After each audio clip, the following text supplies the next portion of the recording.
నశించిపోవడమే కాదు, ఈరోజు ఈ రాష్ట్ర ప్రభుత్వం వైద్య రంగాన్ని పూర్తిగా నిర్వీర్యం చేసేసింది. 4,000 కోట్ల రూపాయలు బకాయిలు ఉన్నాయి ఆరోగ్యశ్రీలో. ఎందుకని మీరు కట్టట్లేదు? ప్రతి మంగళవారం 5,000 కోట్ల రూపాయలు అప్పు చేస్తున్నారు కదా. ఒక 4,000 కోట్ల రూపాయలు మీరు డబ్బులు ప్రజల యొక్క వైద్యం గురించి, ప్రజల యొక్క ఆరోగ్యం గురించి కట్టలేరా? ఈరోజు హాస్పిటల్స్కి వెళ్తే వైద్యం అందనటువంటి పరిస్థితి కనపడతా ఉంది. ఈరోజు ఆరోగ్య ఆసరా అని చెప్పని ఎవరైతే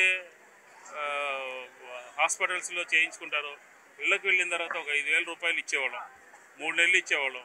అది పూర్తిగా ఎత్తేసారు. ఈ ప్రభుత్వము వైద్య విద్య పట్ల కానీ, ప్రభుత్వ మెడికల్ కాలేజీలు కొనసాగించేటటువంటి విషయం కానీ ఇది పూర్తిగా నిర్లక్ష్యానికి గురవుతుంది అని చెప్పని కూడా ఈ సందర్భంగా చెప్తా ఉన్నాం. ఇప్పటికే 10 మెడికల్ కాలేజీలకి టెండర్స్ పిలిచారు. ఎకరం 100 రూపాయల చొప్పున అమ్మేటటువంటి ప్రయత్నం చేస్తా ఉన్నారు. ఇది సరైనటువంటిది కాదు. ఈ నిర్ణయాన్ని ఉపసంహరించుకోవాలి. మెడికల్ కాలేజీలు, ప్రభుత్వ మెడికల్ కాలేజీలు ప్రైవేటైజేషన్కి దారాదత్తం చేసేటటువంటి కార్యక్రమాన్ని, సంపద సృష్టిని మీ వాళ్ళకు చేయటం కాదు, ఆంధ్రప్రదేశ్ ప్రభుత్వానికి చేయాలి, ఆంధ్రప్రదేశ్ ప్రజలకి చేయాలి అనేదే వైఎస్ఆర్ కాంగ్రెస్ పార్టీ యొక్క ఆలోచన.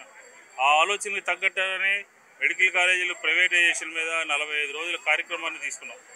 ఈరోజు రాష్ట్ర వ్యాప్తంగా ప్రతి నియోజకవర్గంలోనూ కూడా ఈరోజు విజయవాడ సెంట్రల్ నియోజకవర్గంలో పెద్ద ఎత్తున ర్యాలీ తీయడం జరిగింది. అలాగే ఈ నెలాఖరికి గవర్నర్ గారిని జగన్మోహన్ రెడ్డి గారు కలిసి ఈ ప్రభుత్వం దిగి వచ్చేంత వరకు, ఈ ప్రభుత్వం ప్రైవేటైజేషన్ మంత్రం ఆపేంత వరకు, మొండిగా వ్యవహరిస్తున్నటువంటి ప్రభుత్వం ఖచ్చితంగా దిగి వచ్చేంత వరకు కూడా వైఎస్ఆర్ కాంగ్రెస్ పార్టీ ప్రజా ఉద్యమాల్ని నిర్మించి, విద్యార్థులను కలుపుకుని, తల్లిదండ్రులను కలుపుకుని ఈ రాష్ట్ర ప్రజలకి వైద్య విద్యలో జరుగుతున్నటువంటి నష్టాన్ని నివారించడం కోసం వైఎస్ఆర్ కాంగ్రెస్ పార్టీ పూర్తి స్థాయిలో రోడ్డు మీదకి వస్తున్నాము అని చెప్పని కూడా ఈ సందర్భంగా తెలియజేస్తాం.